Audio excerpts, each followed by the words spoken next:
ఇప్పటి వరకు CCTV footage live link ఇవ్వలేదు.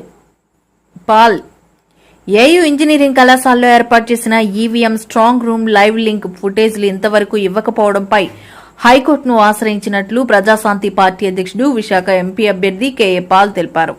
విశాఖలో ఆయన మాట్లాడుతూ 2019లో సీసీటీవీ ఫుటేజ్ లింక్ ఇచ్చిన అధికారులు ఇప్పుడెందుకు ఇవ్వలేదని ప్రశ్నించారు.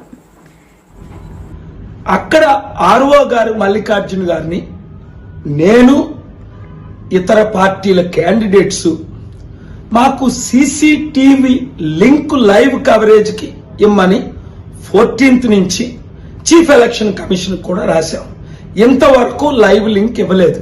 మరి 2019లో ఎందుకు ఇచ్చారు ఎమ్మెల్యే ఎంపీ క్యాండిడేట్ల అందరికీ? రెండోది, అక్కడ సీసీటీవీ కెమెరాలు ముందు ఫ్రంట్నే ఉన్నాయి, బ్యాక్ సైడ్ లేవు, సైడ్ల్లో కూడా లేవు, ఎక్కడో 1-2 తప్ప.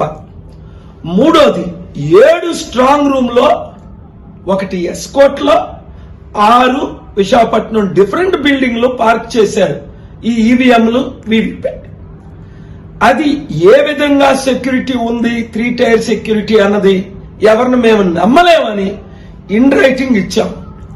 వారు మాకు సీసీటీవీ కెమెరా లింకులు ఇవ్వలేదు, బ్యాక్ సైడ్ సీసీటీవీ కెమెరాలు పెట్టలేదని ఆంధ్రప్రదేశ్ హైకోర్టులో ఈరోజు కోర్టు 20లో నేను ఫైల్ చేసి పిటిషన్ ఆ వాదనలు వినిపించాను. వెకేషన్ కోర్టు 20లో వారు ఎలక్షన్ కమిషన్ ఆఫ్ ఇండియాకి, returning officer Visakhapatnam doctor Mallikarjuna గారికి డైరెక్షన్స్ ఇచ్చారు, ఇంటర్మ్ ఆర్డర్స్ కూడా ఇచ్చారు.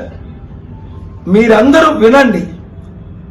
ఇప్పుడు 3 ఎస్పీలు సస్పెండ్ అయ్యారో లేదో మన ఆంధ్రప్రదేశ్ లో, 100 మంది అరెస్ట్ అయ్యారా లేదా, ఈవీఎంఎల్ని బద్దలు కొడుతున్నారా లేదా, 1000 కోట్లు పంచుతున్నారా లేదా, 9000 కోట్లు అమౌంట్ ఈసీఏ సీజ్ చేసిందా లేదా?